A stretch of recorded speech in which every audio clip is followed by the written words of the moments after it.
Hello everyone, Beth Traherne back again with another art video, and this time we're going to be talking about drawing in color birds. Now the artist on this one is one we've done before. Her name is Polly Lee Hammond, and the medium on this one is using colored pencils and watercolor pencils. Now what I liked about the book is it has a lot of practice and examples and illustrations, and it's fairly basic with not a lot of details involved, so it's very good and simple and easy for beginners to even follow. And that's what I noticed about a lot of her books, is that they are very easy to follow. So without further ado, let's go ahead and get into it. Now this is one of her smaller books, which I found kind of surprising because a lot of the books that I know from hers are quite thick actually. We're going to go ahead and start with chapter 2. This book, although it is a little bit on the smaller end, it does have chapters. But chapter 1 mostly talks about, you can do it. It's more like a pep talk that shows the difference between some of her students' works before and after they take her class. But it is kind of interesting to see some of the different pieces. But anyway, chapter 2 talks mostly about the materials. You learn about the different products that she uses. She uses like 5 different, five different kinds of colored pencils, I believe, or is it 4? 1, 2, 3, 4. No, it's 5. She uses like 5 different kinds throughout this whole book. But what I liked about it is that she describes and does examples of each one on different kinds of paper. And I found that to be really intriguing. And she also goes into detail about the papers that she uses, and even going into detail, as you can see, on each one. Now the only problem with this is that this book is kind of older. And of course it also goes into some other materials that she uses. But as I was saying, the book is kind of older, so a lot of these papers and these pencils probably have either changed or probably don't even exist anymore. So you may have to do a little bit of searching if you do look for them. And then chapter 3 talks about learning. Chapter 3 was kind of an eye-opener for me because I never really thought of it this way.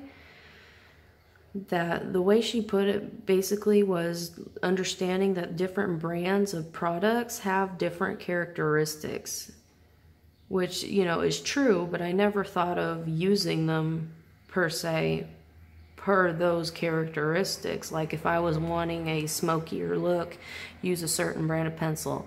If I was wanting a glossier look, use this certain brand of pencil. For some reason that just never clicked into my head until I read through this.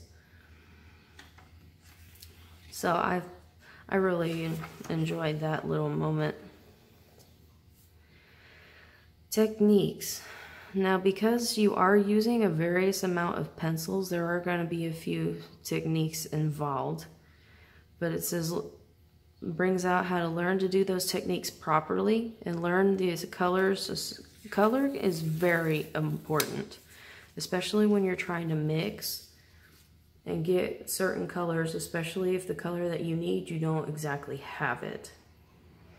But you have to learn how color associates with each other on the color wheel, and how the different parts like primary, secondary, complementary, what are tints, what's warms, cool colors, etc.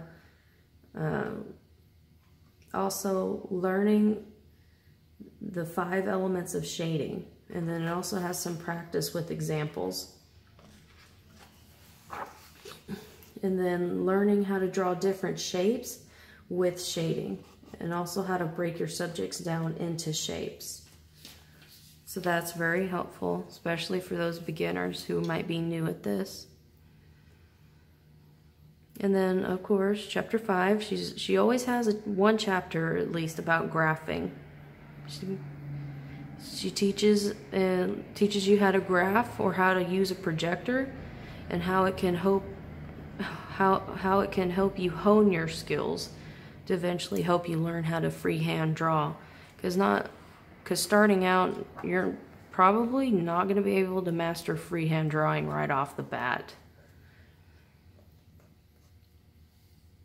And then chapter 6, now this does talk about a lot of birds, so probably more anthro or feral artists are going to probably appreciate this a little bit more. But these are skills that, you know, any artist could have in their arsenal of techniques and skills to have. But it's basically goes into learning how to study their structure of their beaks, feet, feathers, and the characteristics, and knowing how each one is what they are used for. Because each shape and each design is made for something different.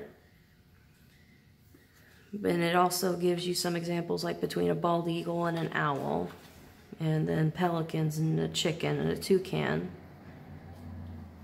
And how learning to view, especially with perspective, like especially during flight, and how feathers change like the view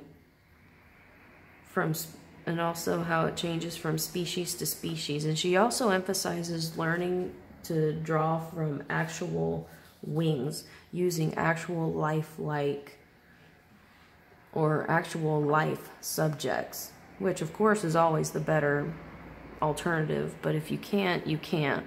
So references is usually a good alternative for that.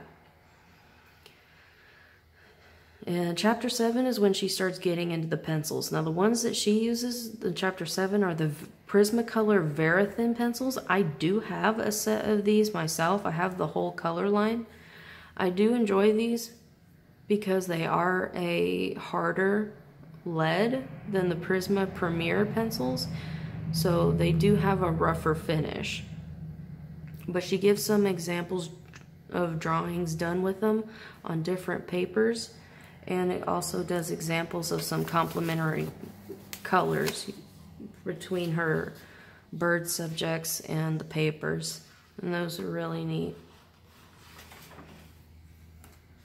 And then here with the Prismacolor colored pencils. Now, as I was saying, like between the Verithins and the Premier pencils, the Premier pencils have a waxier coating and they are a lot softer. So the color pigments are going to show up a lot brighter than they will with the Verithins. But she gives, examples of drawings done with those on different papers, just like in chapter 7. And chapter 9 is basically Prismas on suede or velour paper, which is actually more like a cloth type paper. But it changes the pencil's characteristics completely, but it is so cool how it does it.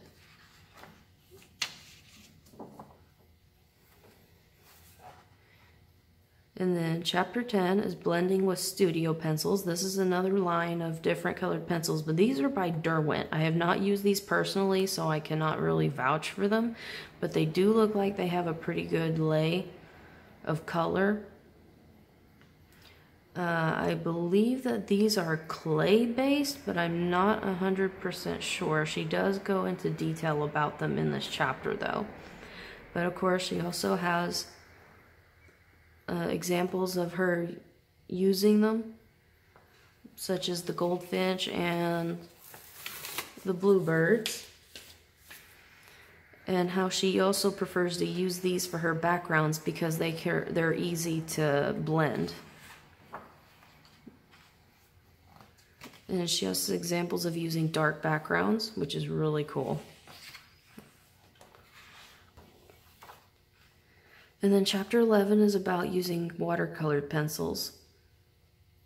And of course it's going to be the same, studying about how she uses her watercolored pencils and even learning how the values will change drastically from wet to dry.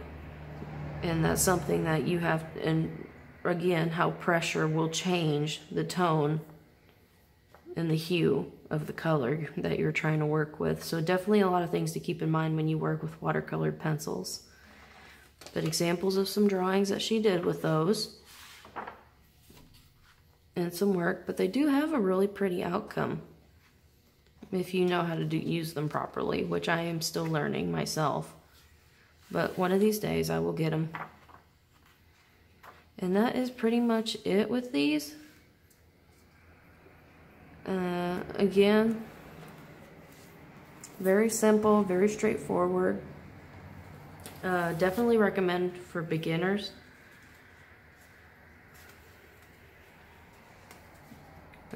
But that's what I like about Lee Hammond's books, is she's always usually, because she specializes in teaching beginners, she's always usually very good about being specific and basic and simple in her descriptions and her instructions and how things should go and on how things work.